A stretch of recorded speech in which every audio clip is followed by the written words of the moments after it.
Assalamualaikum warahmatullahi wabarakatuh. Alhamdulillahi rabbil alamin.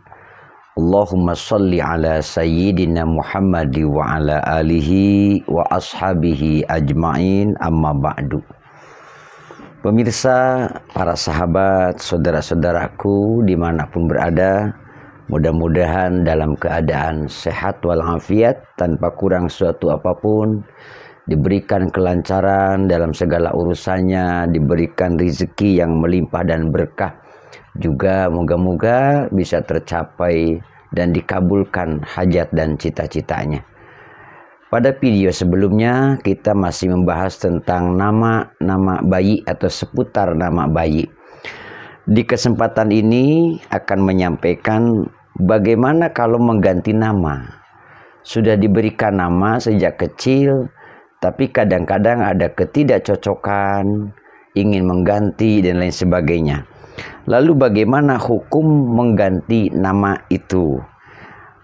Apabila ada seorang yang namanya dikira kurang bagus misalnya, atau kurang baik, maka disunahkan bahkan baginya untuk mengganti namanya dengan nama yang baik dan nama yang layak.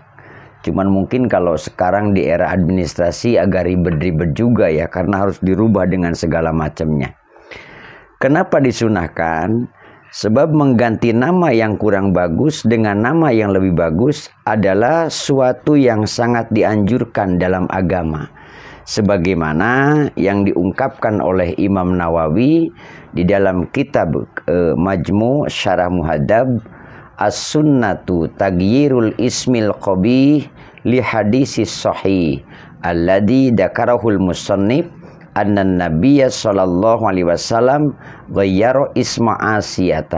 Disunahkan mengganti nama yang kurang bagus sebab ada hadis sahih bahwa Nabi sallallahu alaihi wasallam mengganti nama Asiyah pakai shad, bukan pakai hamzah ya, Asiyah. Nah, pakai ain, pakai shad, Asiyah gitu. Bukan Asiyah. Kalau Asiyah hamzah sin ya ha. Ini pakai ain, alif, shad, ya, ha gitu. Jadi Asiyah. Bahkan dalam riwayat Bukhari Muslim dari Sahal bin Sa'ad, sesungguhnya Nabi Shallallahu alaihi wasallam didatangkan kepadanya seorang anak. Beliau bertanya, siapa namanya? Kemudian dijawab, namanya Fulan umpamanya. Tidak disebut di sini, hanya contohnya Fulan.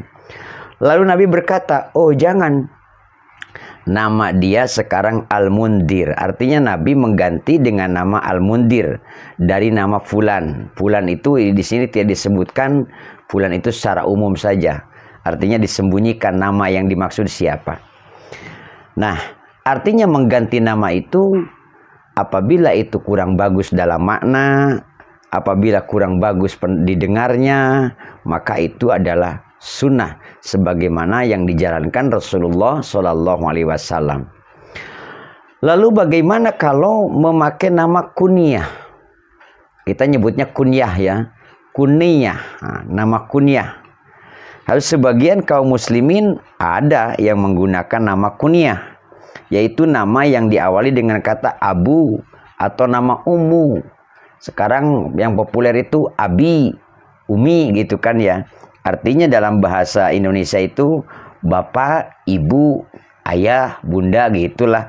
Nah, misalnya nama umpamanya, saya kasih contoh nama yang seperti di kitab-kitab saja, Zaid. Nah, Zaid umpamanya. Dan Zaid ini punya anak laki-laki bernama Umar umpamanya. Maka kunyah untuk Zaid dipanggil Abu Umar. Artinya ayah Umar. Nah, kalimat Abu Umar ini namanya kunyah atau kunyah. Begitu juga kalau istri ibunya misalnya. Tadi ada Ummu alias Umi. Umpamanya ibunya Umar, berarti dipanggil menjadi Ummu Umar. Nah, Ummu Umar itu kunyah. Bahkan boleh juga kunyah itu dengan pengambil nama anak perempuan. Misalnya Zaid tadi punya anak namanya Hindun, maka disebut Abu Hindun. Atau tadi istrinya Zaid dipanggilnya menjadi Ummu Hindun. Itu disebutnya kunyah dengan nama anak perempuan. Nah, penggunaan nama kunyah ini dihukumi mustahab atau sunnah dalam madhab Syafi'i. Sebagaimana dikatakan di dalam Majmu' Syarah Muhadzab, wa yustahabbu lal fadli minar rijali wan nisa'i sawaun kana lahu waladun amla wa sawaun kunya biwaladihi am bi ghairihi wa sawaun kunya ar-rajulu bi abi fulan wa sawaun kunya rajulu bi abi fulan au abi fulana wa sawaun kunyatil mar'atu bi ummi fulan au ummu fulana wa yajuju at-takniyatu bi ghairi asma'il adamiyyin ka abi hurairata wa ida kunya man lahu auladun kunya bi akbarihim. Disunahkan menggunakan kunyah bagi laki-laki maupun perempuan, baik dia punya anak ataupun tidak punya anak, baik kunyah dengan nama anak sendiri atau dengan yang lain. Boleh juga kunyah dengan kalimat Abu Fulan atau Abu Fulana. Artinya boleh dengan anak laki-laki dan boleh juga dengan anak perempuan. Dalam contoh begitu. Begitu juga perempuan, ibunya pakai kunyah Ummu Fulan atau Ummu Fulana. Bahkan boleh pakai kunyah selain nama manusia, selain adami, seperti mana? Abu Hurairah, bapaknya kucing kecil. Itu kan kunyah. Jika memiliki banyak anak, bagaimana cara kunyahnya? Wa idza kunya man lahu auladun kunya bi akbarihim. Dan apabila orang tersebut punya banyak anak, maka nama kunyahnya anak yang paling tua, anak yang paling gede. Artinya memberikan kunyah dalam nama itu adalah boleh dipanggil Abu, dipanggil Ummu, dipanggil Abi, dipanggil Umi, boleh. Kemudian ada lagi dalam nama itu disebutnya lakob. Jadi selain kunyah ada lagi lakob. Yang dimaksud lakob ini istilah kita melandinya, dilandi dengan anu gitu. Nah, padahal bukan nama yang sesungguhnya. Ini juga disunahkan menggunakan lakob di belakang nama kita. Seperti Abu Bakar Siddiq, lakobnya Al-Atiq. Sayyidina Umar, lakobnya Al-Faruq. Sayyidina Utsman, lakobnya Dun Nurain, punya cahaya dua. Sayyidina Ali, lakobnya Murtado. Ya kan, dalam syair-syair dibacanya Murtado. Ternyata ini disunahkan. Dikatakan wattafaqu ala istihbabil laqabi alladhi yuhibbuhu sahibuhu. Famin dalika Abu Bakrin As-Siddiq ismuhu Abdullah bin Utsman walaqabahu Al-Atiq. Para ulama sepakat bahwa disunahkan memakai nama laqab yang ia sukai, yang disukai oleh seseorang tersebut. Orang yang dilaqabnya tentu suka. Misalnya seperti Abu Bakar Siddiq, nama aslinya adalah Abdullah bin Utsman dan laqabnya adalah Al-Atiq. Itu artinya tadi mengganti nama sunnah ketika penggantiannya itu dari yang kurang baik atau tidak baik menjadi baik. Kemudian kunyah juga boleh dengan nama anak laki-laki, dengan nama anak perempuan, bahkan walaupun dengan nama bukan manusia. Kemudian boleh juga sunnah juga melakob nama. Seperti tadi Abu Bakar Siddiq dilakobnya Al-Atiq, Umar lakobnya Al-Faruq, Utsman lakobnya Dun Nurain, kemudian Ali lakobnya Murtado. Itu boleh dilakukan. Berikutnya masih berkaitan dengan hal-hal anak, doa saat melahirkan. Ini sering kita itu kan namanya umat muslim tentu tidak lepas daripada doa. Dimanapun dalam hal apapun selalu ada doanya, dan doa itu diperintah.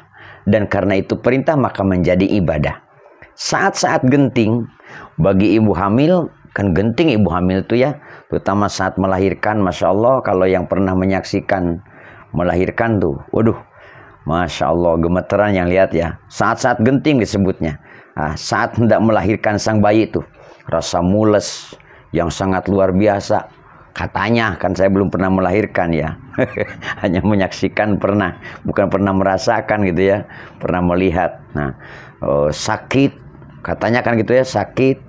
Nah, ini hanya bisa dirasakan oleh para ibu yang hamil. Bapak-bapak mah enggak, cuman pura-pura sakit doang.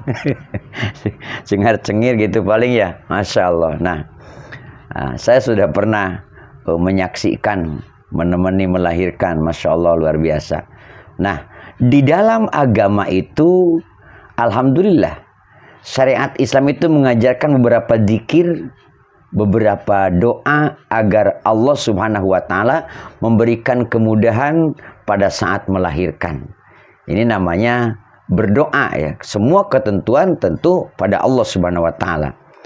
Bagi yang menemani wanita yang sedang melahirkan, maka disunahkan membaca ayat kursi, kemudian surat Al-A'raf ayat 54, kemudian surat Al-Falaq dan surat An-Nas.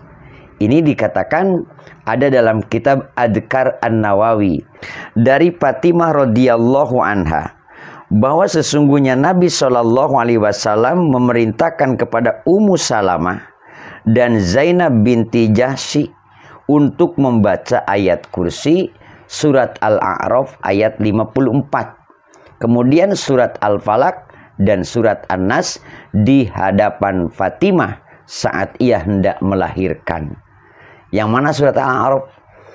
Inna rabbukumullahu alladhi khalaqas samawati wal arda fi sittati ayyamin summa stawa 'alal 'arsy yughshil lailan nahara yatlubuhu hasisan wasyamsa wal qamara wan nujuma musakhkharatin bi amri ala lahul khalqu wal amru tabarakallahu rabbul alamin. Nah, itu yang dibaca. Itu bagi orang yang sedang nungguinnya, menemanin. Lalu bagi orang yang akan melahirkannya, berarti si ibu yang sedang hamilnya, baca apa dia? Di dalam kitab I'anatul Talibin dikatakan, disunahkan membaca La ilaha illallahul adimul halim, La ilaha illallahu rabbul arsyil adim, La ilaha illallahu rabbus samawati sab'i wa rabbul ardi wa rabbul arsyil karim, La ilaha illa anta subhanaka inni kuntu minadh dhalimin. Kemudian adapun bagi ibu hamil yang ingin lahiran normal, itu juga ada di dalam kitab I'anatul Talibin agar lahirannya itu mudah, lancar, maka bisa dilakukan ijazah dari kitab I'anatul Talibin. Yuktabu fi ina'in jadidin akhrij ayyuhal walad min batni zaiqati ila sa'ati hadhihi dunya akhrij bi qudratillahi alladhi ja'alaka fi qararin makin ila qadri ma'lumin, dan seterusnya. Dzikir dan doa yang tadi itu adalah bentuk tawassulan sebagai hamba kepada Allah Subhanahu wa Ta'ala. Mudah-mudahan dengan dzikir dan doa tersebut, para ibu yang hamil, ya kan, yang akan melahirkan, bisa melahirkan dengan lancar, dengan mudah, yang tentunya dengan izin Allah Subhanahu wa Ta'ala. Kemudian bagaimana hukum mengucapkan selamat atas kelahiran bayi? Kan biasa kita kalau teman kita istrinya melahirkan ngucapin selamat.